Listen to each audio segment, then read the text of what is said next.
Estamos começando mais um encontro com a palavra. Bem-vindo! É hora de você pegar a sua Bíblia e juntar-se a nós para mais um estudo da Santa Palavra do nosso Deus. Depois de termos analisado o livro de Josué, começaremos agora a ver o livro de Juízes. O tema do livro de Josué era a conquista. Entrar e conquistar a terra de Canaã. Um dos problemas vistos no livro de Josué é que o povo de Israel não expulsou os outros povos da terra de Canaã. Mais tarde, esses mesmos povos conquistaram os israelitas em várias batalhas que ocorreram nos dias do livro de Juízes. Portanto, a mensagem do livro de Josué era a conquista da terra de Canaã. A mensagem do livro de Juízes está nas consequências por eles não terem expulsado os povos que viviam na terra de Canaã. A ideia de que Deus deu ordens para que seu povo exterminasse seus adversários de guerra levanta muitas dúvidas e muitos questionadores. Tenho certeza que você, que é inteligente, consciente e uma pessoa espiritual, também já fez essa mesma pergunta no seu coração e na sua mente enquanto lia esses livros históricos do Velho Testamento. E agora, continuando nosso estudo da literatura histórica e da literatura do reino do Velho Testamento, veremos que essa prática foi um problema recorrente. Por isso, procuraremos esclarecer este assunto de guerra, de extermínio, antes de iniciarmos o estudo do livro de Juízes. Quanto à pergunta, como esse Deus de amor que nós conhecemos hoje pode ter ordenado uma guerra de extermínio? A pergunta se concentra na questão da guerra em si. Guerra é um conceito bíblico? Ou por si só já é errada? Muitos devotos, Quakers e Amonitas, e pessoas de outras crenças, creem que a guerra é absolutamente errada e vão morrer com essa convicção. Eles são fortes opositores conscientes e convictos da guerra. Tenho vários amigos que participam desses dois grupos e respeito muito os pacificadores dedicados e sinceros. Também já gastei muito tempo, principalmente com os Quakers, no Brasil se conhece por Quakers, conversando sobre esse assunto. Eles usam trechos muito interessantes da Bíblia como base para seus argumentos e posicionamentos contra a violência. A filosofia deles é a seguinte: eu posso ser uma vítima da guerra e da violência, mas não serei responsável pela guerra nem pela violência. Se eu estiver carregando uma arma e for morto antes de usá-la, eu não serei apenas uma vítima da guerra. Eu serei responsável por ela. Entrei no jogo deles, deixando de ser uma vítima e passando a ser um participante. A posição dos pacifistas é: uma coisa é ser vítima e outra coisa é ser responsável. Eles não serão responsáveis pela guerra ou pela violência. É assim que os pacifistas pensam. Eles fazem algumas perguntas interessantes. Qual é a maneira cristã de matar um homem? Suponhamos que você chegue à conclusão que matar é correto. Muito bem. Então qual é a maneira cristã de matar uma pessoa? Se você for atirar nela, qual seria o jeito cristão de atirar? Você vai atirar no estômago ou na cabeça dela? Perguntas como essa mexem com sua cabeça. Parece que não dá para associar Cristo com matança. Outro ponto deles é: nós dizemos que se todos formos pela não violência, nos tornaremos todos vítimas do homem mau deste mundo. A resposta deles a isso é: o principal propósito do homem é glorificar a Deus, não se autopreservar. A autopreservação não é a primeira lei da civilização. Muitas pessoas acham que é. Mas na verdade não é. Glorificar a Deus é a primeira lei da vida daquele que crê. Você pode ser chamado para glorificar a Deus através da sua morte ou da sua vida, mas o propósito da sua vida não é sobreviver ou evitar ser uma vítima. Eles argumentam que o Evangelho está repleto de exemplos dos apóstolos que não carregavam espadas. Esses homens morreram como mártires. Nenhum deles morreu lutando com uma espada. Sabe, eu respeito os pacifistas sinceros e dedicados, mas posso contra-argumentar de várias maneiras. Francamente, não sou um pacifista nem um daqueles pela não violência, porque acredito que se tomarmos essa posição, estamos dando carta branca para os homens maus desse mundo continuarem a cometer suas impiedades e violências contra aqueles que querem levar a vida de maneira pacífica e ordeira. Dois grandes líderes da Igreja do Novo Testamento, os apóstolos Pedro e Paulo, afirmaram que Deus instituiu as autoridades governamentais, assim como instituiu os ministros do Evangelho. O ministro do Evangelho é instituído para pregar a lei de Deus. As autoridades foram instituídas por Deus para fazer essa lei vigorar. Lemos isso na carta de Paulo aos Romanos, capítulo 13, e na primeira carta de Pedro, capítulo 2, verso 14. Deus instituiu as autoridades governamentais para que a lei e a ordem sejam mantidas, e essas autoridades foram enviadas por Deus como expressão da sua ira sobre aqueles que praticam a iniquidade e a violência. Conhecemos os versículos: a mim pertence a vingança, eu retribuirei, diz o Senhor. Os pacifistas e os pela não violência geralmente se fixam nesse versículo. Os apóstolos que eram pacifistas acreditavam que Deus fará o seu julgamento um dia, por isso eles não julgavam. Haverá esse julgamento e haverá justiça no julgamento. Mas além do julgamento futuro, de acordo com Paulo e Pedro, há nos nossos dias a manifestação da ira de Deus. Ela não espera pelo dia do julgamento, o grande julgamento do trono branco. Existe a manifestação da ira de Deus em nossos dias, que é manifestada através das autoridades. Esses apóstolos nos ensinam: se você quiser ficar bem com as autoridades, então obedeça às leis. Se você não fizer isso, é melhor se cuidar, porque eles vão usar a espada com razão. A espada será usada sobre você. A Bíblia diz isso. A implicação e a aplicação disso é que, se as autoridades usarem a espada sobre você, estarão sendo instrumentos de Deus. Portanto, se você acredita nessas autoridades instituídas, então você deve também crer que os ímpios não devem ter liberdade para causar destruição e violência para aqueles que querem viver pacificamente. Se todos nós tivéssemos sido pacifistas nos anos 40, hoje não haveria nenhum judeu sobre a face da terra, porque Hitler teria matado todos eles. Isso era óbvio. Onde houvesse judeus, ele iria atrás para cometer genocídio. Acredito que se as forças aliadas não tivessem entrado na Europa e mais tarde em Berlim, hoje não haveria um só judeu vivo. Os pacifistas deixariam os Hitlers do mundo agirem. Mas se você não é um pacifista, você está assumindo a posição descrita em Romanos capítulo 13 e em 1 Pedro 2 e 14. Você acredita em uma força militar. Quando assume essa posição, você acredita em uma defesa forte e na guerra.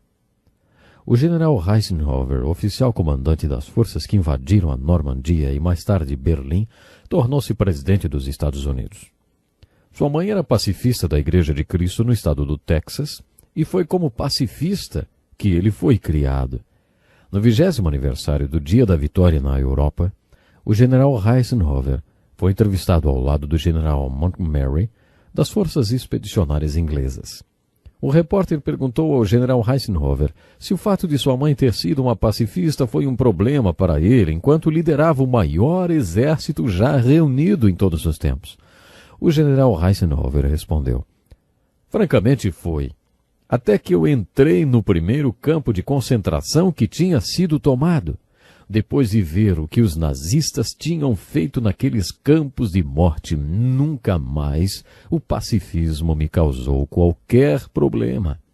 Eu cheguei à conclusão que o nazismo de Hitler era como um câncer no corpo do mundo, e como um câncer ele tinha que ser eliminado. Depois que vi aqueles campos de morte, o pacifismo nunca mais me incomodou. Se, como Eisenhower, você acredita que há pessoas no mundo e que Deus quer que sua ira seja manifestada contra eles, então você acredita na força militar, nas autoridades instituídas, você acredita na guerra também. A próxima pergunta é: se você acredita na guerra, você acredita na guerra de extermínio?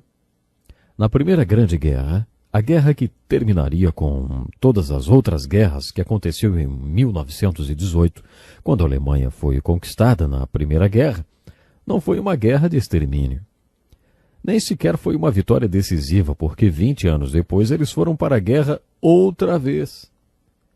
Para mim, uma outra guerra, a do Vietnã, foi uma guerra suja. Conheço alguns daqueles que lutaram no Vietnã durante 3 anos e 3 meses. Eu acho que jamais se recuperaram dessa experiência. Não havia regras no Vietnã. Muitos foram mortos porque criancinhas aproximavam-se dos soldados e entregavam para eles granadas armadas. Isso provocou a morte de muitos soldados. Depois de algum tempo, alguns soldados acabavam atirando em crianças porque ali não se podia confiar nem nas crianças. Muitos americanos vivem hoje com culpa por causa desses horrores no Vietnã. Foram experiências das quais eles provavelmente nunca vão se recuperar. Essa foi uma guerra suja porque ela não foi feita para ser vencida. Isso frustra muito aqueles que lutaram nela. Foi imoral pedir aos 58 mil soldados que morreram e aos milhares e milhares que foram feridos e aleijados para sempre lutarem numa guerra que não foi feita para ser vencida. O general Douglas MacArthur, um grande general, disse: "A matança e os horrores da guerra são tão grandes que só mesmo uma vitória conclusiva e decisiva pode justificá-la. A guerra é terrível, é horrível. Na verdade, ela é tão terrível e horrível que a única guerra na qual eu lutaria seria a guerra da vitória." Considerando tudo que foi dito e os textos bíblicos que lemos, além de muitos outros que há, não é razoável pensar que Deus ordenaria uma guerra? E se Deus ordenou uma guerra, não é razoável pensar que o único tipo de guerra que Deus ordenaria seria uma guerra de extermínio que conquistaria uma paz decisiva e permanente? Esses são alguns pensamentos a respeito da guerra de extermínio sobre os quais precisaremos refletir durante a leitura dos livros históricos da Bíblia. Gostaria de enfatizar que a única pessoa que nunca tem nenhuma dúvida a respeito da Bíblia é a pessoa que nunca lê. Se você lê a Bíblia, é certo que terá dúvidas. E agora que iniciaremos o estudo dos livros históricos, com certeza a questão da guerra será algo muito profundo para a gente meditar. Infelizmente, eu tenho que me despedir agora. Junte-se a nós em nosso próximo estudo, quando veremos o ciclo de apostasia que ocorreu 7 vezes no livro de Juízes. Descobriremos que esse ciclo de apostasia descrita nos livros históricos do Velho Testamento pode ser encontrado hoje em países como a Alemanha e Estados Unidos, por exemplo. Não esqueça, eu conto com você no nosso próximo encontro com a Palavra. Até lá e que Deus lhe abençoe.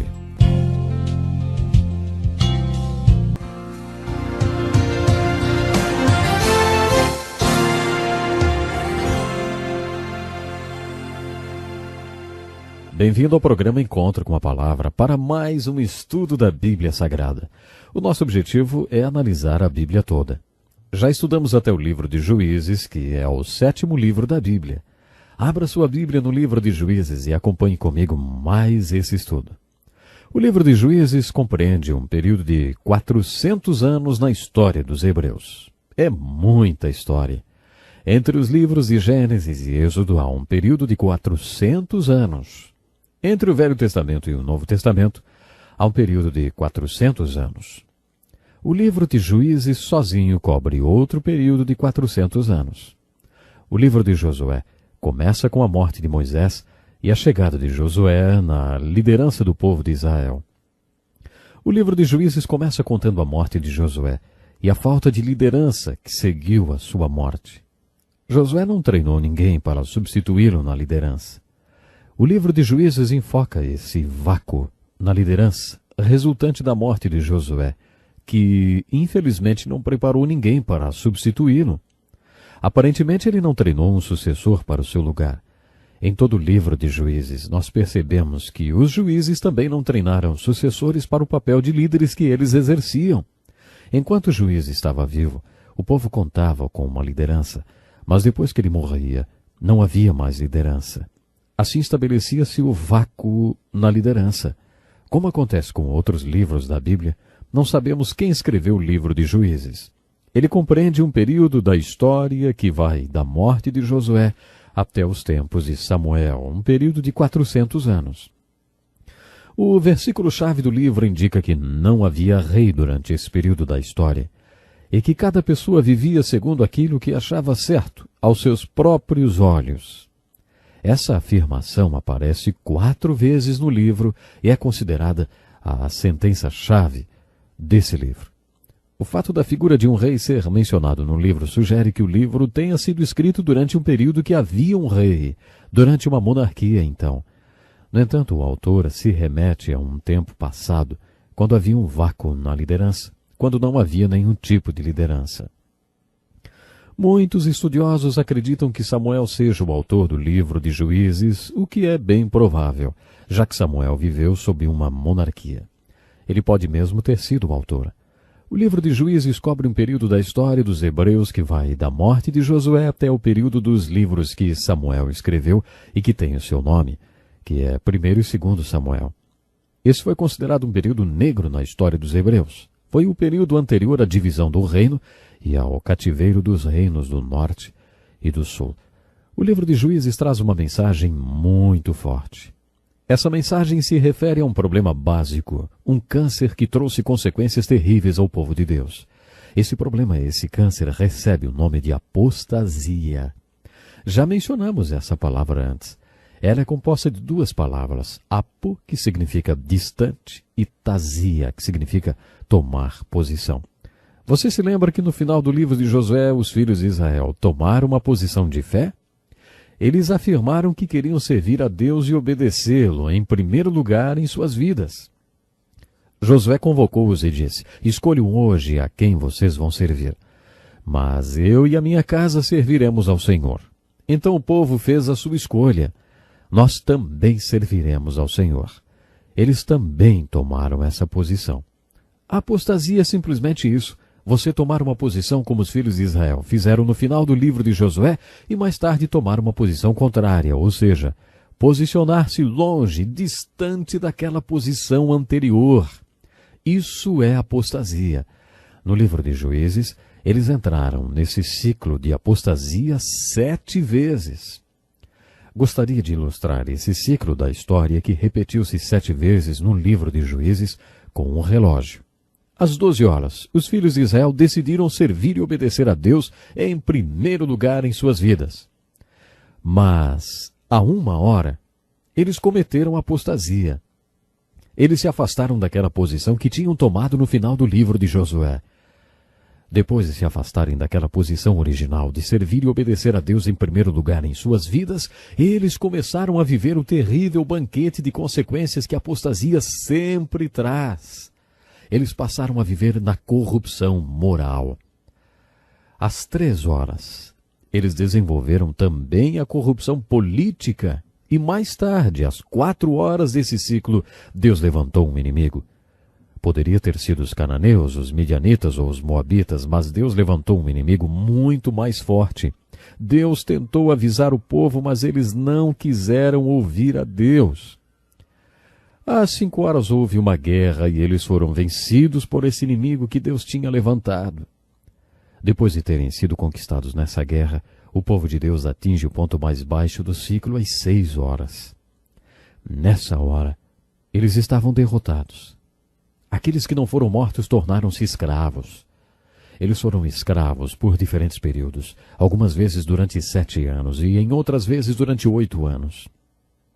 Houve períodos de escravidão que duraram até 40 anos quando eles foram escravizados pelos filisteus. Depois de viverem sobre a escravidão, eles se voltavam para Deus. Às 7 horas, eles clamaram a Deus e às 8 horas se arrependeram. E às 9 horas, passaram por um reavivamento espiritual. Depois da oração, do arrependimento e do reavivamento espiritual, às 10 horas, Deus levantou um juiz. Esse juiz tornou-se o libertador. Às vezes era chamado de Salvador. Às 11 horas, da mesma maneira como Moisés os libertou do Egito, esses juízes ou salvadores libertaram o povo de Israel do inimigo que os tinha conquistado. Nós lemos isso no livro de Juízes 6 ou 7 vezes. Eles voltavam às 12 horas, novamente no topo do ciclo, quando Deus ocupava o primeiro lugar em suas vidas. Eles estavam servindo e obedecendo a Deus então. O povo de Israel viveu diferentes períodos de paz, quando tudo estava bem, porque o juiz exercia o seu ministério sobre o povo e os levava a buscar a Deus. Ele era um instrumento para fazê-los viver um reavivamento espiritual. Alguns desses períodos de paz duravam até 80 anos, mas o câncer acabava aparecendo, a apostasia voltava, e como já dissemos, eles passaram por esse ciclo 7 vezes no livro de Juízes. Podemos tirar pelo menos 2 aplicações no livro de Juízes. Lembre-se, nós sempre procuramos no estudo dos livros da Bíblia aplicações para a nossa vida. Qual é a aplicação devocional do livro de Juízes? Bom, vamos dizer que há pelo menos duas. A primeira é uma aplicação pessoal. Vamos voltar à aplicação de Gênesis e Êxodo. Nós identificamos a alegoria da salvação quando o povo foi libertado do Egito, representando a nossa libertação do pecado, depois a peregrinação no deserto, a entrada e a conquista da terra de Canaã. Vimos nesses acontecimentos a nossa libertação do pecado e depois a nossa entrada na terra prometida de bênçãos espirituais. Depois chegamos no livro de Juízes e tiramos a seguinte aplicação para a nossa vida. Será que é possível, depois de você ter sido liberto do seu Egito espiritual, de ter entrado na Canaã espiritual e de ter tomado posse das bênçãos espirituais, depois de tudo isso você retroceder? Será que é possível cair? É possível alguém viver todas essas vitórias e depois cometer apostasia? Será que você retrocederia? Bom, de acordo com o livro de Juízes, sim. É possível retroceder. O livro de Juízes nos alerta, assim como de Deuteronômio e algumas cartas do apóstolo Paulo também. Aquele que julga estar firme, cuide-se para que não caia. A aplicação devocional do livro de Juízes é essa. Ei, cuidado para não cair. Cuidado para não retroceder. O fato de você ter entrado e conquistado a terra de Canaã não significa que você está imune a retroceder. O livro de Juízes mostra repetidas vezes que a nação de Israel fez isso. A aplicação que fazemos é que nós podemos entrar nesse ciclo de apostasia na nossa vida pessoal. Nós também nos comprometemos a colocar Deus em primeiro lugar na nossa vida. Todos nós vivemos aqueles momentos em que nos comprometemos, sim, nós nos comprometemos com Deus e depois caímos. Quando isso acontece, experimentamos os sintomas negativos na nossa vida. Vivemos o ciclo de consequências por termos cometido a apostasia. Alguns acreditam que a segunda aplicação e ensino do livro de Juízes é para toda a nação, ou seja, uma aplicação nacional. Será que é possível que outras nações passem por esse ciclo que Israel passou tantas vezes? Sim, é possível. E é óbvio que muitas têm passado. Vamos tomar a Alemanha como exemplo. É difícil pensar que a Alemanha tenha sido o berço da fé protestante. Hoje, quando pensamos na Alemanha, logo nos lembramos de Hitler. Não deveríamos associar Hitler à Alemanha. Quando pensamos na Alemanha, deveríamos nos lembrar de Martim Lutero e dos homens que trouxeram a reforma da igreja. Se você se considera um protestante, deveria lembrar que as suas origens vêm da Alemanha. A Alemanha já foi o quartel-general de Deus. Mais tarde, a Alemanha cometeu apostasia.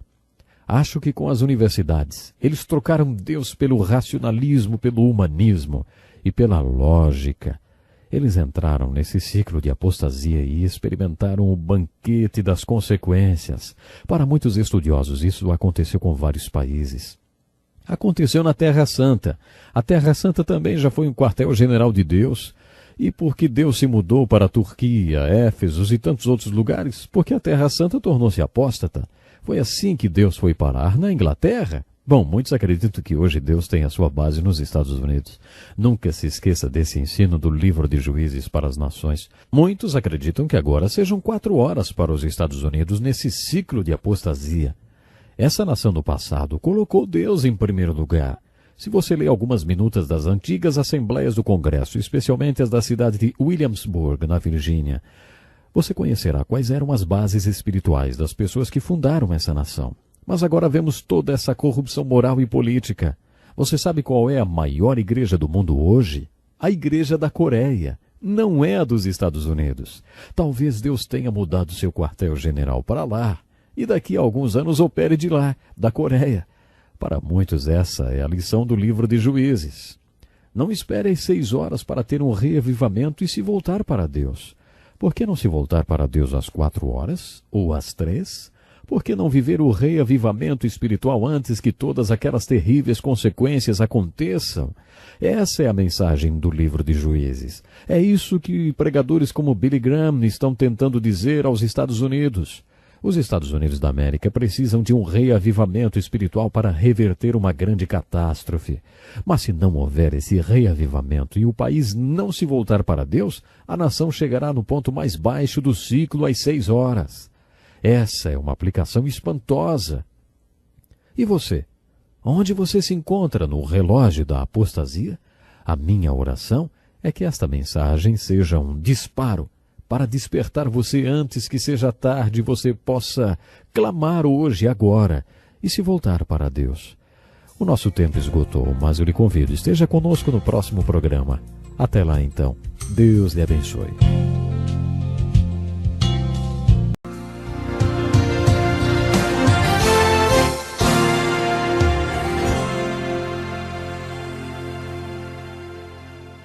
Muito bem-vindo para mais um programa Encontro com a Palavra. É uma felicidade grandíssima estarmos mais uma vez juntos.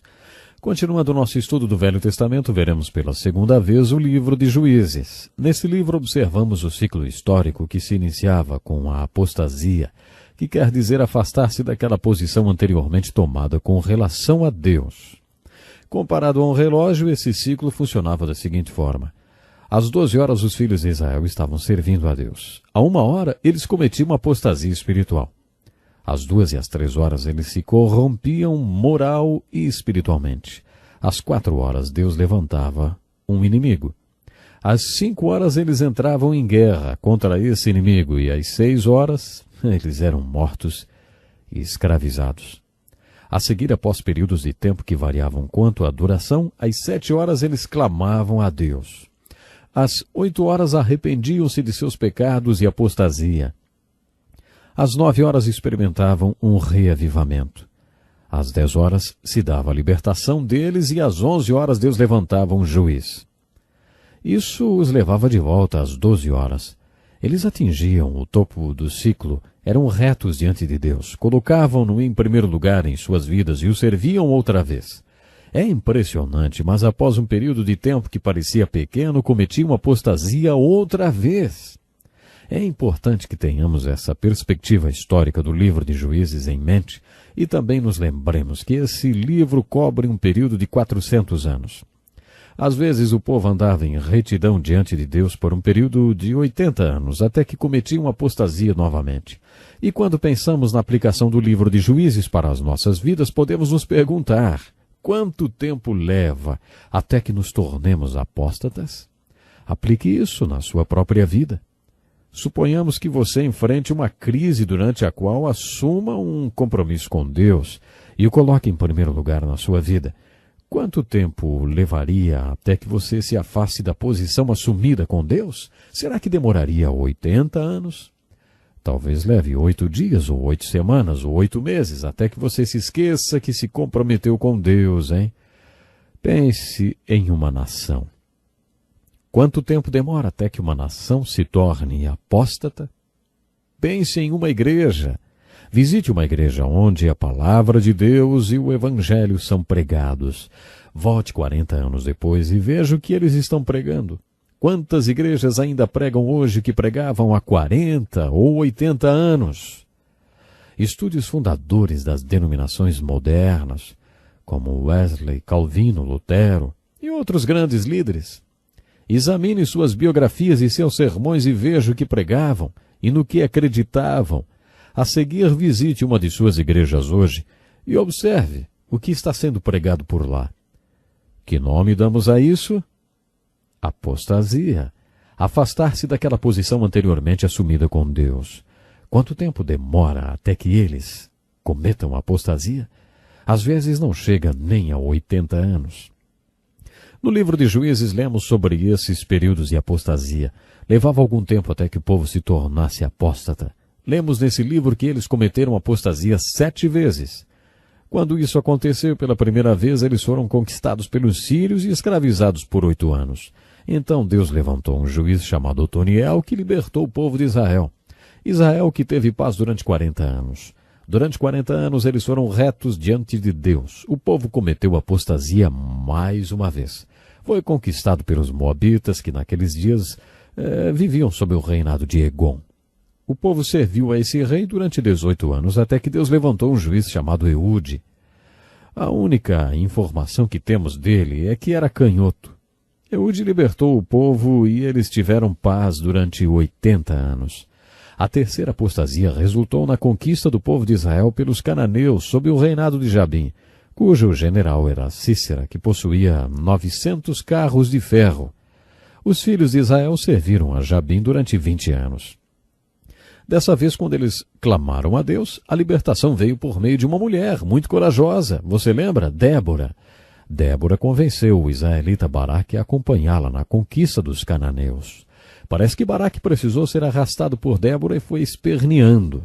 Isso demonstra o vácuo que havia na liderança do povo. Outra mulher também foi peça importante na conquista dos cananeus. Seu nome era Jael. Ela assassinou o general Cícera de maneira bastante incomum. A quarta apostasia resultou em uma, vamos dizer assim, das mais cruéis opressões, dessa vez imposta pelos midianitas. Felizmente, essa terrível opressão durou apenas 7 anos, e o libertador foi Gideão, provavelmente o mais destacado de todos os juízes. A quinta apostasia resultou na conquista pelos amonitas, que oprimiram o povo de Israel por 18 anos. Dessa vez o juiz foi um homem chamado Jefté, filho ilegítimo, odiado e desprezado por seus irmãos até o momento em que os amonitas conquistaram o povo de Israel. Aí eles precisaram dos momentos de habilidade, ou seja, habilidades militares de Jefté. Seus irmãos se aproximaram dele e o chamaram para ser seu rei líder. Há muitas pessoas em nossa sociedade com as quais temos dificuldades de nos relacionar, mas quando vem uma guerra, temos satisfação de tê-las por perto. Foi assim que aconteceu com Jefté. Ele livrou o povo dos amonitas. A sexta apostasia foi seguida da mais longa opressão, que durou 40 anos e foi imposta pelos temidos filisteus. Dessa vez o juiz e libertador foi Sansão. Muitas pessoas já conhecem a história de Sansão e sua namorada Dalila. Você pode conhecer a história deles, mas talvez fosse bom conhecer também o contexto histórico no qual Sansão viveu. Sansão foi um dos juízes e libertadores. Ele libertou os filhos de Israel dos filisteus. Além dessas 7 escravaturas impostas por forças externas, muitos acreditam que as guerras civis do livro de Juízes constituíram períodos de apostasia, apesar de não ter havido o envolvimento de forças externas. Houve 3 guerras civis durante esse período de 400 anos. A guerra civil descrita nos capítulos 19 a 20 do livro de Juízes foi muito grave e de grandes dimensões. Podemos fazer outra aplicação com o livro de Juízes, uma aplicação biográfica. Quando lemos o livro de Juízes, devemos nos perguntar: qual a aplicação que podemos tirar dele?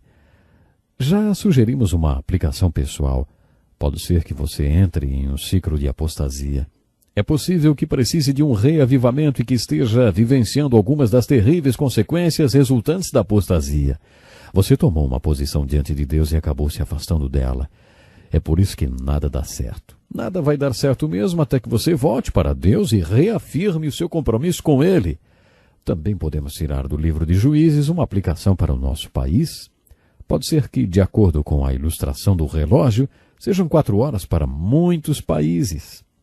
Pode ser que essas nações experimentem um reavivamento espiritual e evitem dores e consequências terríveis e devastadoras, se continuarem por todo o ciclo, como fez o povo de Israel, no livro de Juízes. Por 7 vezes no livro de Juízes, Deus levantou fortes inimigos que arrasaram com Israel. É bem possível que Deus esteja levantando uma conspiração internacional que abale alguns países e os coloque de joelhos. A aplicação nacional é que não temos que esperar até chegarmos a esse ponto para nos voltarmos para Deus. Podemos nos voltar para Deus antes que tudo isso aconteça. Também podemos fazer a mesma aplicação para a nossa vida pessoal. Essa aplicação do livro de Juízes é impressionante e urgente. Além das aplicações pessoais e nacionais do livro de Juízes, também podemos aprender com as aplicações biográficas. Essas podem ser vistas principalmente nas vidas dos próprios juízes. Esses juízes libertadores que salvaram o povo de Israel das forças que os oprimia são uma importante fonte de estudo das Escrituras. Lembre-se que quando estudamos Gênesis e alguns dos personagens bíblicos como Adão, Caim, Abel, Noé, Abraão, Jacó e José, dissemos que muito daquilo que Deus queria nos ensinar faria através da vida de pessoas comuns. Quando Ele, o Senhor, quis nos ensinar sobre fé, mostrou as vidas de Abraão e Gideão. Para nos ensinar várias coisas que são muito importantes, Deus relata longas histórias de pessoas. Muito do que Deus nos falou, Ele fez por meio de histórias biográficas. Encontramos algumas dessas histórias no livro de Juízes. Em primeiro lugar, todos esses juízes tinham uma coisa em comum. Talvez essa seja a primeira aplicação biográfica que podemos tirar do estudo das vidas dos juízes. A aplicação é muito simples. Todos eles eram pessoas simples, comuns aos olhos do mundo. Quando iniciamos o estudo da vida de Moisés, dissemos que observaríamos esse fato repetidas vezes durante o estudo das Escrituras. É um engano pensar que Deus usa super santos para fazer super coisas porque elas são super. Sabe o que as Escrituras na verdade nos dizem é: Deus tem prazer em usar pessoas comuns para fazer coisas extraordinárias porque elas estão disponíveis. Quando você enxerga isso, percebe que a característica mais importante para os santos no reino de Deus é a disponibilidade. Todas essas pessoas não tinham muita capacidade. Elas não foram importantes por causa de suas habilidades, mas por causa de sua disposição. Foi por isso que Deus as usou. Otoniel foi o primeiro juiz. Tudo o que sabemos sobre ele é que era sobrinho de Caleb. Você já foi apresentado como parente de alguém? Eu tenho um amigo que o irmão dele é uma pessoa muito importante na cidade, uma pessoa realmente muito importante. E ele sempre diz assim para mim: olha, eu nunca gostei quando as pessoas me apresentam para alguém. Elas sempre dizem: olha, esse aqui é o irmão de Peter. Esse aqui é o irmão do Peter. Sabe, o Peter é uma pessoa muito importante, ele é alguém. Aí esse meu amigo sempre diz: eu não gosto disso, porque parece que só o meu irmão é que é alguém. Você já apresentou alguém dessa forma? Olha, essa aqui é a esposa do João de Castro. Você conhece o João de Castro? Não conhece? Ele é alguém. Então, essa é a esposa dele. A única coisa que interessa sobre essa mulher parece que é o fato dela ser casada com o João de Castro. É muito injusto fazer isso com as pessoas. Mas isso é tudo que sabemos sobre o Otoniel, o juiz de Israel. Não há outros detalhes. E sobre Eude, a única coisa que sabemos sobre ele é que era canhoto. Quando Gideão foi comissionado para ser provavelmente o juiz de maior destaque de Israel, ele disse: o meu clã é o mais fraco de todos e eu sou o menor do meu clã. Gideão se autodescreveu como o mais fraco de todos. Essa história se repete em todo o livro de Juízes. Todos esses juízes foram apenas pessoas simples. Essa é a primeira aplicação que tiramos da vida deles. Mais uma vez o nosso tempo acabou, mas gosto de me despedir deixando um desafio. Você se considera uma pessoa comum? Você acha que Deus não iria ou não poderia usar você porque você é absolutamente comum? A mensagem do livro de Juízes é que Deus tem prazer em fazer coisas extraordinárias através de pessoas comuns. Junte-se a nós no próximo programa, quando descobriremos que cada um daqueles juízes eram realmente pessoas comuns, simples, e Deus as usou para fazer grandes coisas e poderosas coisas. Espero você para o nosso próximo programa. Até lá, então.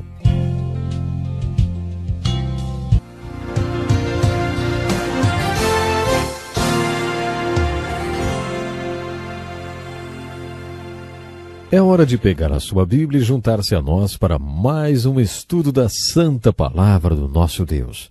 Bem-vindos a mais um programa Encontro com a Palavra. Eu fico sempre muito feliz cada vez que a gente pode se encontrar. Abra sua Bíblia no livro de Juízes. No estudo de hoje vamos estudar cada um dos juízes, começando pelo juiz chamado Otoniel. Otoniel era o filho caçula do irmão de Caleb. Além de contar que era o filho mais novo do irmão de Caleb, a Bíblia diz que o Espírito do Senhor veio sobre ele de modo que liderou Israel e foi à guerra. O Senhor entregou o exército inimigo nas mãos de Otoniel e Otoniel prevaleceu contra ele. Essa expressão, o Espírito do Senhor veio sobre ele, é encontrada em toda a Bíblia. Outra maneira de dizer isso é: ficou cheio do Espírito. Nas epístolas do Novo Testamento recebemos a ordem de sermos cheios do Espírito. O que isso significa? Muitas pessoas possuem o que denominam de teologia líquida, como se suas vidas fossem um copo e o Espírito Santo fosse um líquido. Elas acreditam que podem ter um pouco ou mesmo um pouquinho mais do Espírito. Não é isso que as Escrituras querem dizer quando nos manda sermos cheios do Espírito. O Espírito Santo é uma pessoa e ou você tem o Espírito Santo dentro de você ou não tem. Não existe ter mais ou menos do Espírito Santo. A questão não é quanto do Espírito Santo você tem, mas quanto de você o Espírito Santo tem. Essa é a variável.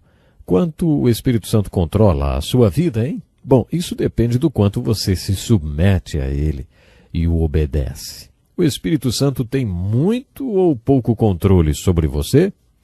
Isso depende do quanto você se submete a ele.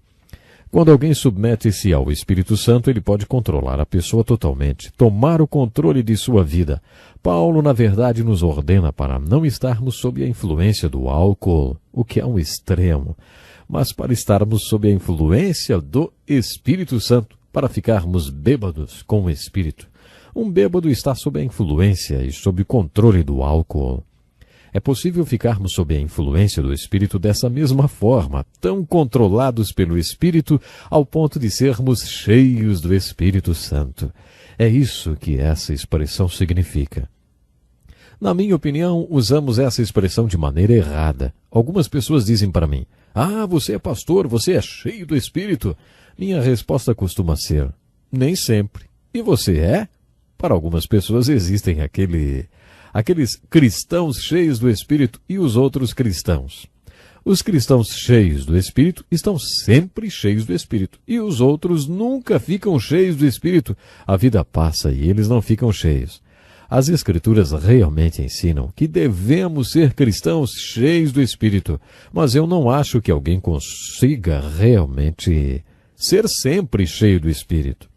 Lemos no livro de Atos que Pedro pregou no dia de Pentecostes cheio do Espírito. E mais adiante lemos que Pedro novamente pregou cheio do Espírito, ou que ele fez isso ou aquilo cheio do Espírito. Será que durante esses intervalos Pedro ficou constantemente cheio do Espírito? Eu acho que não. Eu penso que houve ocasiões em que ele estava cheio do Espírito e o Espírito controlava. É isso que lemos a respeito de Otoniel. Essa era a única coisa que contava a seu favor e a única coisa que fez dele um libertador. O Espírito tomou controle dele. E mais uma vez observamos a verdade que Deus tem prazer em usar gente comum e fazer coisas extraordinárias através delas, porque o seu Espírito está no controle. Encontramos essa mesma verdade em Eude. Eude era canhoto. O povo tinha sido conquistado pelos Moabitas. Um rei chamado Eglon tinha conquistado o povo de Israel. Naquele tempo, quando uma nação conquistava a outra, impunha-lhe impostos altíssimos. Eude foi nomeado para liderar a delegação que ia à capital de Moabe pagar os impostos de Israel. Essa era uma experiência muito humilhante. Eude foi ao palácio de Eglon e pagou os impostos. A Bíblia diz que antes de sair para essa missão, Eude amarrou uma espada de 2 gumes de 45 centímetros em sua coxa direita, porque ele era canhoto. Isso significa que quando ele puxou a espada, o fez com a sua mão esquerda. Aparentemente as pessoas que iam ao palácio passavam por uma revista. Elas usavam capas, mantos e mais um monte de coisa. Pode ser que os seguranças apalpassem as pessoas em busca de objetos escondidos, mas fariam isso no lado esquerdo, porque normalmente era esse lado que as pessoas destras carregariam a espada. Mas não esqueça, Eude era canhoto, e ele amarrou a sua espada de apenas 45 centímetros em sua coxa direita. Talvez ele tenha observado o procedimento da segurança e aparentemente passou despercebido. Depois de ter pago os impostos no caminho de volta, ele instruiu seus cúmplices e as pessoas que o acompanhavam que fossem na frente sem ele. Ele falou, eu preciso voltar. Deus quer que eu faça algo. Então Eude voltou à presença do rei Eglon, que, segundo as Escrituras, era muito gordo. Ele se apresentou ao rei e disse, tenho uma mensagem de Deus para você. Então, com sua mão esquerda, puxou a espada e matou o rei. Depois de assassinar o rei, Eude armou um golpe. Houve uma revolução e os moabitas foram vencidos. A única coisa que sabemos sobre esse homem, além do fato de que era canhoto, é que era controlado pelo Espírito. Talvez essa fosse a única coisa que tivesse para oferecer a Deus. Senhor, eu sou canhoto. Mas se o Senhor quiser usar isso, então use. Não importa quais sejam seus talentos. Você já os ofereceu para Deus? Quando Moisés foi comissionado, Deus lhe perguntou: o que é isso que você tem na mão, Moisés? E Moisés respondeu: é uma vara. Deus ordenou, então solte-a. A palavra dedicar significa largar. Você sabia? Vou repetir. A palavra dedicar significa largar.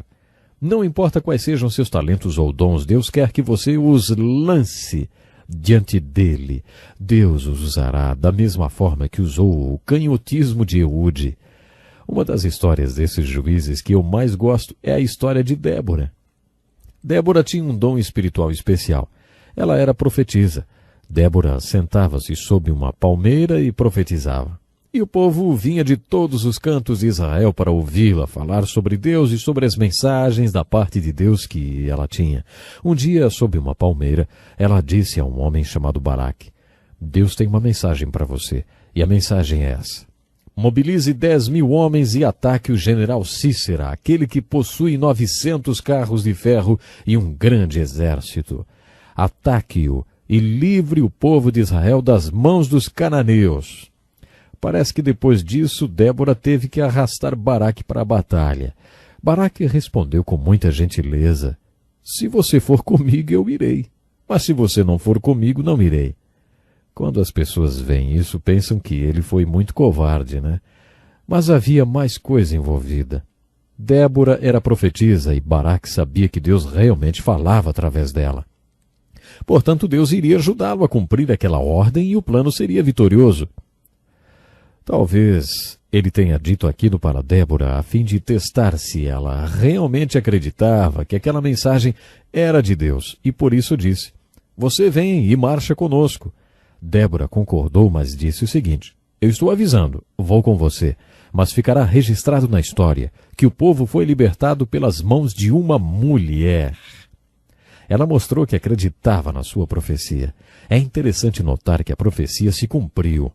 Quando Baraque falou com seus homens e os desafiou a sair para a batalha, 10.000 deles se voluntariaram conforme a profecia de Débora. A batalha contra o general Cícera e seus 900 carros de ferro aconteceu no Monte Tabor. Essa é uma história e tanto. Há muitas histórias assim nas Escrituras, especialmente nos livros históricos do Velho Testamento. Deus confundiu os soldados de Cícera que conduziam os carros de ferro. Com certeza isso foi uma intervenção sobrenatural. Deus deixou o exército dos cananeus em pânico. Baraque pôde então tirar vantagem e assumir controle da situação. No final da batalha, Cícera fugiu. Na fuga, ele entrou nas terras de um homem chamado Éber, cuja esposa chamava-se Jael. Quando Cícera estava fugindo, provavelmente exausto, Jael saiu da tenda e disse: entre, meu senhor, entre. Ele entrou em sua tenda e disse: se alguém aparecer me procurando, diga que fui pelo outro lado. Ela respondeu: não se preocupe, deite-se e durma, porque o senhor está exausto. Ele disse: estou com muita sede. Ela pegou uma vasilha e serviu-lhe leite. A Bíblia conta que ele logo dormiu porque estava cansado por causa da batalha. Então essa mulher, tão feminina, pegou uma estaca da tenda e um martelo, e enquanto Cícera dormia, martelou a cabeça dele no chão. Ela simplesmente martelou a cabeça dele no chão. Depois que fez isso, ela disse: ele morreu. Acho que existe um certo humor em tudo isso. Martelar uma cabeça no chão não é muito saudável, hein? No topo do Monte Donner, em Nevada, nos Estados Unidos, por onde as antigas carroças costumavam passar, existe um túmulo onde se lê: aqui ele descansa. Não é para menos. Uma carroça passou por cima de sua cabeça. O túmulo realmente existe. Esse é um dos tipos de humor que encontramos por aqui. A parte mais bonita desse acontecimento da história dos hebreus é o chamado Cântico de Débora. Débora, lembram da Débora? Pois é, ela simplesmente explodiu em cântico. Como eu gosto de estudar a música nas Escrituras. A música é um milagre que Deus nos deu, a fim de expressarmos aquilo que é inexprimível. Tem horas que precisamos dizer algo que não conseguimos expressar. Acho que é isso que o dom de línguas é. Na minha opinião, o dom de línguas é um dom que o Espírito Santo nos dá em oração para que expressemos aquilo que seria impossível de expressar. Uma outra maneira de expressarmos o inexprimível é através da música. Quando o povo de Deus atravessou o Mar Vermelho e experimentou aquele grande livramento, eles começaram a louvar. Você percebeu isso quando leu o livro de Êxodo? Há momentos em que o povo simplesmente tem que cantar. A música é essencial quando o povo de Deus está sofrendo. Antes de Jesus sair para a cruz, a última coisa que ele e seus discípulos fizeram foi cantar. A Bíblia diz, eles cantaram um hino e saíram. Há uma linda música no capítulo 5 do livro de Juízes, chamado O Cântico de Débora. Esse cântico é um lindo exemplo do povo de Deus expressando o inexprimível em um momento de vitória através da música. Podemos fazer muitas aplicações do livro de Juízes. Lembre-se que a mensagem básica desse livro é a apostasia e suas terríveis consequências. Depois de termos visto essas aplicações biográficas, estudando a vida dos juízes, fazemos esta aplicação. Deus usa pessoas simples.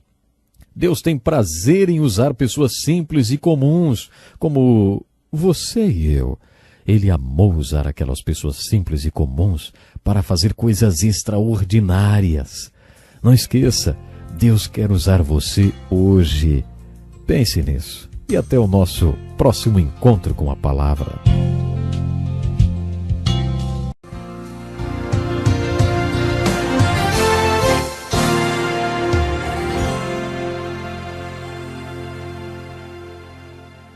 Muito obrigado, Darrell. Continuando o nosso estudo do Velho Testamento, chegamos à terceira e última parte do livro de Juízes. E sabe, eu fico muito feliz cada vez que posso estar junto de você. Primeiramente, nós vimos no livro de Juízes uma aplicação individual e depois uma aplicação coletiva, ou seja, para toda a nação. Depois começamos a ver as aplicações biográficas. Muito do que Deus nos ensina na sua palavra é através de biografias. Aprendemos que eles eram pessoas simples e que Deus usa pessoas simples. Deus tem prazer em fazer coisas extraordinárias através de pessoas comuns, se essas pessoas estiverem dispostas, se elas simplesmente derem liberdade ao Espírito Santo. O Espírito Santo controlou a vida desses juízes. No nosso encontro de hoje eu gostaria de estudar com vocês a vida de Gideão. Lemos sobre a sua vida nos capítulos 6, 7 e 8 de Juízes. Acho que Gideão foi o mais interessante de todos os juízes e deixou para nós um dos mais profundos ensinos. Ele se descreve como o mais fraco entre os fracos. Entrou em cena durante um dos ciclos de apostasia. Houve uma época em que o povo servia a Deus. Depois que as mulheres Débora e Jael livraram o povo das mãos dos reis de Canaã, o povo colocou Deus em primeiro lugar nas suas vidas. Anos mais tarde, essas líderes morreram e o povo passou a fazer o que era mal diante dos olhos do Senhor. A essa altura, o relógio marcava 4 horas nesse ciclo de apostasia, quando Deus levantou os midianitas. Os midianitas conquistaram o povo de Israel e o oprimia severamente. Não foi simplesmente na guerra que eles foram mortos, mas depois que os midianitas entraram em Israel. Suas plantações foram destruídas e seus celeiros saqueados, deixando o povo em absoluta miséria. Depois de 7 anos, sob a opressão dos midianitas, o povo de Israel começou a clamar a Deus. Nesse momento, Deus chamou o homem que seria o salvador e libertador do povo, Gideão. Lemos no capítulo 6 do livro de Juízes que o anjo do Senhor veio e sentou-se debaixo de um carvalho em Ofra, que pertencia a um homem chamado Joás.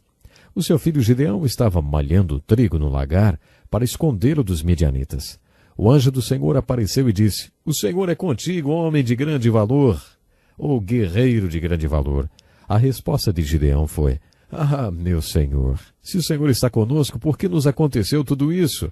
Onde foram parar todos os seus milagres?"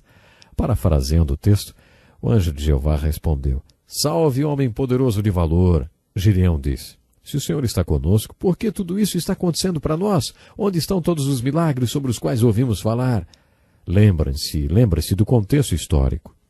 Muitos e muitos anos haviam se passado desde que o povo tinha atravessado o Mar Vermelho e alguns daqueles grandes milagres sobre os quais eles ouviram falar tinham realmente acontecido. Gideão fez a pergunta que muitas pessoas fazem hoje: onde estão todos os milagres? Ouvimos sempre falar dos milagres no passado. Mostre-me um milagre que tenha acontecido em nossos dias. Era o que Gideão estava dizendo. Se fôssemos parafrasear a resposta de Deus para Gideão, seria mais ou menos assim: Gideão, vai se olhar no espelho, rapaz. Você é um milagre. Você vai se tornar um milagre. O que está realmente acontecendo é o que podemos descrever como o chamado de Gideão. Deus respondeu para Gideão: não te enviei eu? Vai nessa tua força. Quando Deus chama você para um trabalho e você faz esse trabalho com a convicção de que Deus lhe enviou e está com você, então certamente você vai ter grandes vitórias. Sabe, você acredita que a questão não é quem você é, mas quem Deus é. A questão não é o que você pode fazer, mas o que Deus pode fazer. Não é o que você quer, mas o que Deus quer. E quando os milagres acontecem, então você olha para trás e diz: puxa, não fui eu que fiz. Mas Deus fez, porque Ele me enviou e estava comigo. Eu já visitei missionários nos 4 cantos desse mundo, e alguns deles estão no campo missionário há quase 25 anos. Para mim foi difícil ficar lá por algumas horas. Por algumas horas foi difícil para mim estar lá. Percebi que se esses missionários não tivessem a convicção de que Deus os tinha enviado, jamais poderiam permanecer lá tanto tempo. Era sobre isso que Deus falava a Gideão quando disse: não te enviei eu. Deus chamou Gideão e disse que o enviaria para libertar o povo de Israel. Gideão respondeu: minha família é a menor de todas e eu sou o mais fraco da casa de meu pai, porque o Senhor está me chamando. E esse assunto continua por todo o livro de Juízes. Deus não está procurando santos superstars. É óbvio, Ele sempre procura os mais fracos entre os fracos, porque assim é provável que a pessoa aprenda aqueles segredos espirituais que Moisés e todos os outros líderes tiveram que aprender, tais como: eu não sou, mas Ele é. Eu não posso, mas Ele pode. Eu não quero, mas Ele quer. Eu não fiz, mas Ele fez. Como que as pessoas aprenderão essa lição se forem superstars? Se elas são superstars, provavelmente vão confiar mais nas suas supercapacidades. Mas se elas são as mais fracas entre as fracas, então talvez Deus possa fazê-las confiar nele. Parece ser esse o tipo de líder que Deus repetidamente procura no livro de Juízes. Quando Deus chamou Gideão para destruir os medianitas, eles eram centenas e milhares. Eram tantos que pareciam uma nuvem de gafanhotos ou como areia do mar. Deus tinha que desenvolver a fé de Gideão. É interessante ver as duas coisas que Deus fez para que Gideão tivesse fé. Temos mais detalhes do chamado de Gideão do que de qualquer outro juiz. Com isso estou supondo que todos os outros juízes passaram por experiências semelhantes, mas parece que com Gideão temos uma visão microscópica. Deus fez 2 coisas para que aquele homem tivesse fé. Primeiro, Deus quis provar a fé do homem. Depois que Deus prova para o homem quem ele é, firma e confirma a sua fé. Observe como Deus confirmará a fé do povo quando estiver tentando chamá-lo para fazer algo que precise de muita fé. Na edição contemporânea da Bíblia, no Salmo 37, verso 23, lemos o seguinte: os passos do homem bom são confirmados pelo Senhor. Certas vezes, quando estamos dentro da vontade de Deus, não temos a menor ideia de qual seja ela. Quando, numa estrada diante de uma bifurcação, você tenta tomar a decisão mais acertada da melhor maneira possível, de ir para a esquerda ou para a direita, então ora pedindo uma confirmação, porque crê que os passos do homem bom são confirmados pelo Senhor. Deus realmente confirma a fé para nos encorajar e torná-la mais forte. O Senhor confirmou os passos de Gideão de várias maneiras. Primeiro, a oferta que Gideão fez foi consumida sobrenaturalmente. Gideão fez a sua oferta de acordo com a orientação do Senhor e ela foi consumida miraculosamente. Esse foi um acontecimento que certamente firmou, confirmou e encorajou a fé de Gideão. Depois, todos nós estamos familiarizados com a dupla experiência com o novelo de lã. Deus estava chamando o homem para libertar o povo dos midianitas. Se você tivesse um encontro com Deus, em que achasse que Ele estivesse chamando você para algo dessa magnitude e Deus estivesse falando com você, você não pediria uma confirmação? Pois é, Gideão pediu.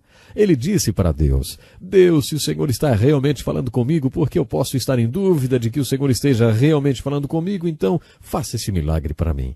Hoje à noite, antes de dormir, eu vou colocar um novelo de lã lá fora. Faça que quando eu levantar amanhã cedo, a terra ao redor do novelo esteja seca, sem a umidade do sereno, e o novelo molhado. Assim foi. Na manhã seguinte, quando Gideão levantou, A terra estava seca. Mas ele encheu uma taça de água com um novelo de lã. Então ele disse: agora, Deus, eu espero que o Senhor não perca paciência comigo. Vamos fazer o contrário hoje à noite? Faça com que a terra fique completamente molhada, com o sereno, e o novelo de lã fique bem seco. Assim, na manhã seguinte, a terra estava com o sereno e o novelo totalmente seco. Para que tudo isso? Isso serviu de confirmação para a fé de Gideão. Deus o estava chamando para fazer uma grande obra. Deus queria confirmar e firmar os seus passos. Por isso fez conforme ele pediu. Existe uma linha muito estreita entre fazer o teste do novelo de lã e colocar Deus à prova. Uma das tentações que o Senhor Jesus sofreu no deserto era para que ele se jogasse do cume do templo. Antes que caísse, ele daria ordens aos seus anjos para que o salvassem. A resposta de Jesus à tentação foi: não tentarás ao Senhor teu Deus. Sabe, quando nos aproximamos de Deus, começamos já a jogar o jogo da fé. Sem fé é impossível agradar a Deus. Sem fé você não consegue se aproximar de Deus. Se é assim que nos aproximamos de Deus, a própria natureza da fé sugere que haverá momentos em que Deus vai nos testar. Mas nós não temos o direito de testar a Deus. Vamos supor que meu filho tivesse acabado de se matricular na escola e que eu tivesse uma conversa com a diretora e dissesse que, já que eles tinham aceitado meu filho, havia um pequeno detalhe que eu gostaria de informar. Olha, meu filho fica muito nervoso nas provas, portanto não quero que ele faça provas. Sabe o que é? É que ele não gosta de fazer provas. Ele vai se formar em história, não vai? Então eu gostaria de saber se ele poderia ter uma entrevista com o chefe do departamento de história e o testasse para ver se esse diretor realmente conhece história. Vocês acham que meu filho seria aceito nessa escola? Claro que não. De acordo com as Escrituras, quando você começa a sua caminhada de fé, é como se entrasse na universidade de fé de Deus. Você não tem o direito de testá-lo, mas Deus tem o direito de colocar você à prova. Ele pode dar testes semanais, mensais, provas finais, o que quiser. Ele pode testar você no momento que quiser. É direito dele. Mas você não pode testar Deus. Você tem que encontrar o equilíbrio entre testar Deus e fazer o teste do novelo de lã. Deus honra o novelo de lã até um ponto. Ele sabe se no seu coração você quer ter fé e uma confirmação. Ele poderá atender ao seu pedido. Isso não é a mesma coisa do que testar a Deus duvidando dele. Deus confirmou a fé de Gideão pela terceira vez. De madrugada, um pouco antes do exército do povo de Deus atacar o acampamento dos midianitas, Deus disse a Gideão: levanta e vai até o acampamento dos midianitas. Eu quero fazer algo por você. Quero firmar a sua fé mais uma vez. Então Gideão foi escondido até o acampamento e, quando chegou perto de uma tenda, escutou um soldado contando a seu companheiro o pesadelo que o tinha feito acordar. Eu sonhei que um grande pedaço de pão de cevada torrado veio rolando pela montanha abaixo e esmagou a nossa tenda. O que isso quer dizer? O seu companheiro disse: eu sei. É a espada de Gideão, o poderoso exército de Israel, que está logo ali de trás do monte. O seu sonho significa que o exército de Israel vem sobre nós e esmagará as várias nações do reino dos midianitas. Está escrito que quando Gideão ouviu isso, se inclinou e adorou a Deus. Ele disse: obrigado, Deus, por firmar a minha fé. Depois disso, ele voltou ao acampamento e disse aos seus homens: levantem-se, porque Deus entregou os midianitas nas nossas mãos. Agora Deus tinha realmente firmado a fé de Gideão. Ele não precisava mais de afirmação, confirmação, encorajamento, novelos de lã, não. Agora ele acreditava que Deus entregaria os midianitas nas suas mãos. Infelizmente eu tenho que parar por aqui hoje, mas conto com você no nosso próximo encontro, quando vamos dar continuidade ao nosso estudo e veremos o que Deus pode fazer com um homem cuja fé foi provada diante de Deus e de si mesmo. Até o nosso próximo programa.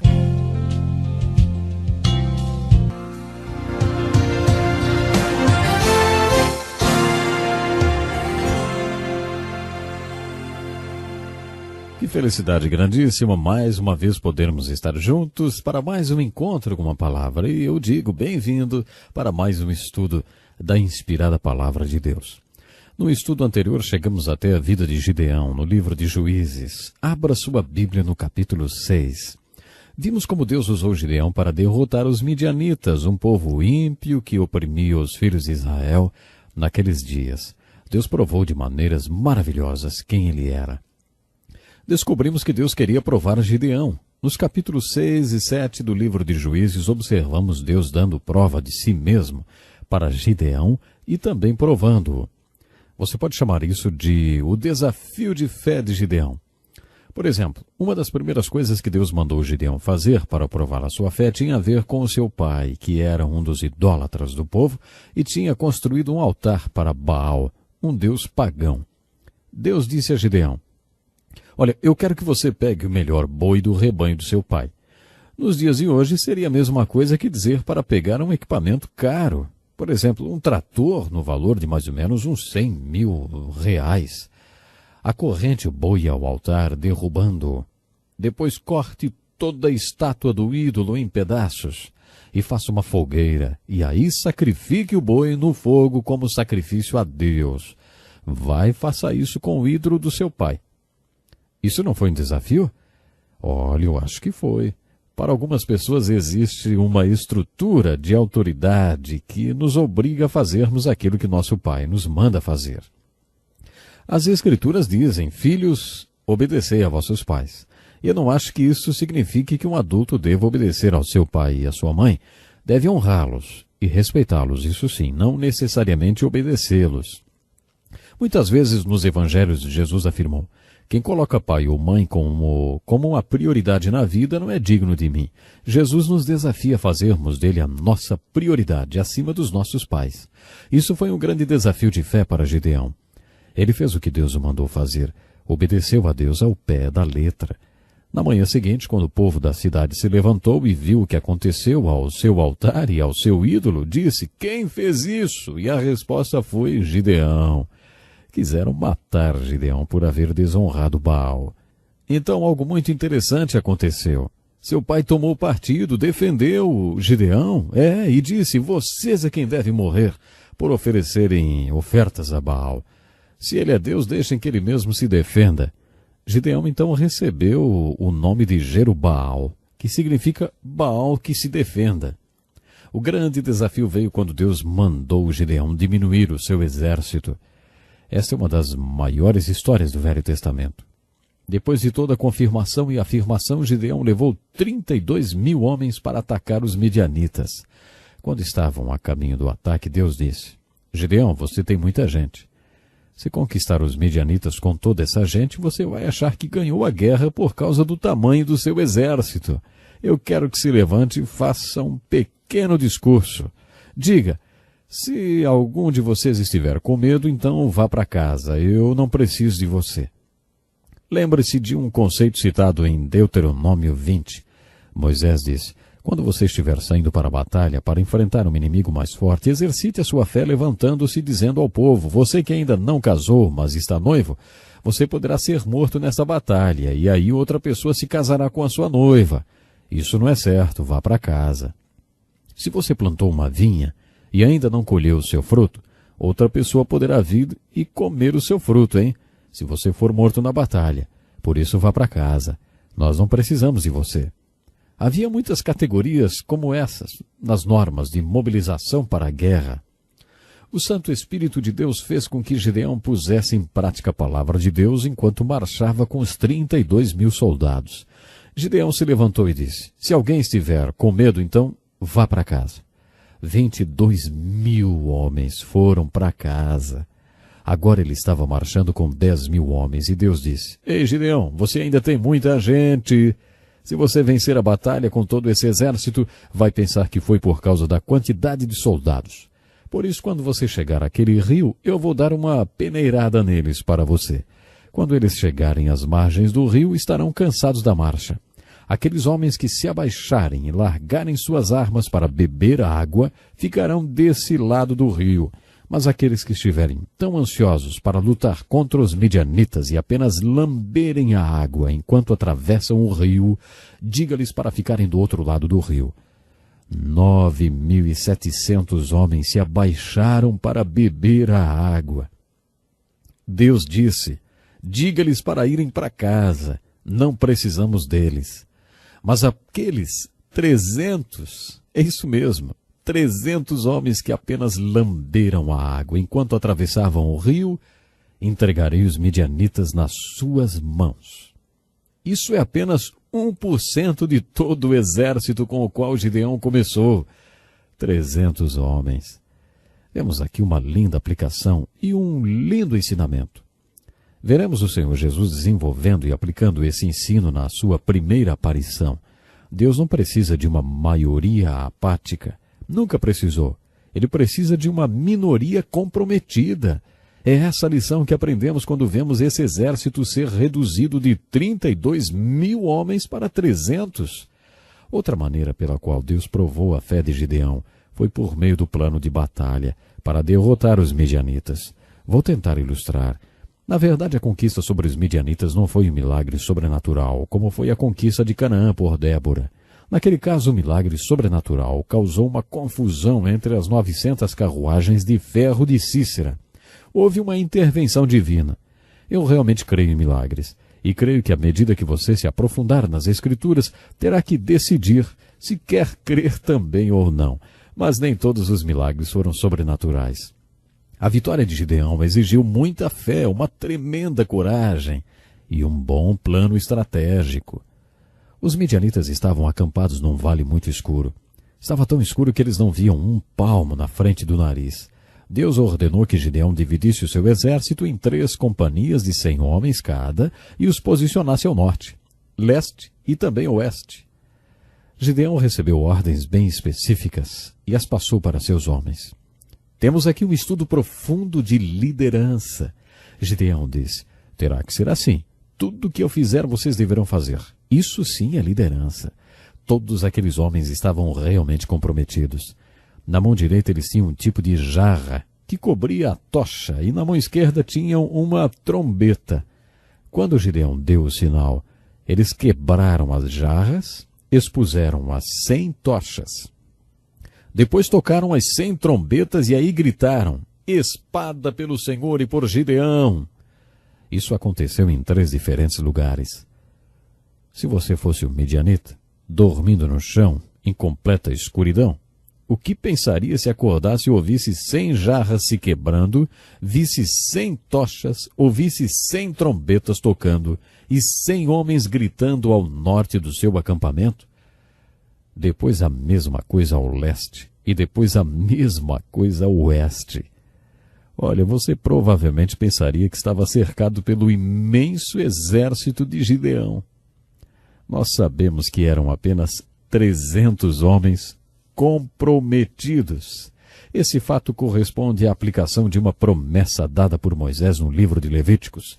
Alguns poucos de vocês derrotarão milhares de inimigos. Essa promessa foi literalmente cumprida nessa passagem.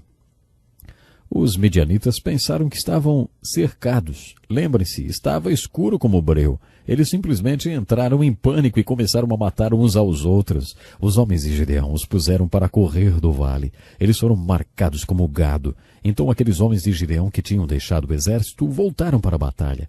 Quando a batalha fica mais fácil, não é difícil encontrar quem queira lutar, não é verdade? Aqueles que tinham ido embora voltaram e todos juntos acabaram com os midianitas, conquistando todo o seu poderio. A conquista dos midianitas é descrita num lindo versículo do Velho Testamento que diz: cada um deles tomou a sua posição ao redor do acampamento dos midianitas e todos os midianitas gritaram, correram e fugiram. Que versículo maravilhoso, hein? Cada um deles tomou a sua posição. A razão pela qual Gideão teve que peneirar a maioria apática até ficar com a minoria comprometida é que ele precisava de 100% de participação. Suponha que 70% daquele exército ficasse com medo e não tocasse a trombeta, nem levantasse suas tochas e nem gritasse. Suponha que apenas 30% tocasse a trombeta, levantasse a tocha e gritasse. Eles teriam sido aniquilados. Para que o plano desse certo, era necessário 100% de comprometimento daquele 1% de participantes. Essa é uma bonita figura da Igreja de Jesus Cristo nos dias de hoje. Deus não precisa da maioria apática. Ele precisa de uma minoria comprometida no corpo de Cristo, posicionada no lugar certo. Se Deus pudesse fazer com que nós tomássemos cada um sua posição e exercêssemos o nosso dom espiritual dado por Ele, nós faríamos grandes e grandes coisas. O livro de Juízes fala de outros juízes. Jefté é um deles, filho ilegítimo e odiado por seus irmãos, até que foram dominados pelos filhos de Amon. Aí então precisaram da habilidade militar de Jefté. Eles o procuraram para que fosse o libertador deles. Dessa história podemos tirar algumas lições práticas para a nossa vida. Uma delas aprendemos quando consideramos o voto de Jefté. Antes de ir para a guerra, ele fez um voto a Deus. Se eu ganhar essa batalha, oferecerei a Deus a primeira coisa que vir quando voltar da guerra. A primeira coisa que ele viu foi a sua filhinha. Ele ficou com raiva por ter feito esse voto. Quantos males não são feitos pelo mundo afora em nome do bem e em nome de Deus? E Deus não tem nada a ver com isso. Deus não tinha pedido esse tipo de voto, mas ele fez. Houve uma guerra civil na qual Jefté derrotou os filhos de Efraim. Alguns deles estavam escapando pelo rio Jordão e Jefté os capturou, mas não conseguia distinguir quem era amigo e quem era inimigo, já que todos eram hebreus. Por isso ordenava, diga Shibolete. Uma das características dos filhos de Efraim era o sotaque que tinham, assim como acontece nas diferentes regiões do nosso país. Eles não conseguiam pronunciar o som CH, e por isso diziam Sibolete, ao invés de Shibolete. Jefté degolou 42.000 homens, porque eles não conseguiram dizer Shibolete. Algumas pessoas aplicando essa história dizem que é isso que teologicamente fazemos às pessoas. Dizemos, ei, diga Shibolete, e se elas não conseguem dizer, caem em desgraça. Temos esses interesses políticos ocultos. As pessoas nem têm consciência que fazem isso. Apertamos a tecla rejeição porque as pessoas não pronunciam Shibolete do nosso jeito. As Escrituras nos exortam a sabermos em quem cremos e não no que cremos. Enfatizamos demais o eu sei no que creio. O apóstolo Paulo afirmou, eu sei em quem tenho crido e estou bem certo de que ele é poderoso para guardar o meu depósito até aquele dia. O livro de Juízes tem muitas aplicações para a nossa vida pessoal, para a nossa nação, para a nossa família. Leia o livro de Juízes. Eu quero encontrar você no nosso próximo programa. Até lá então.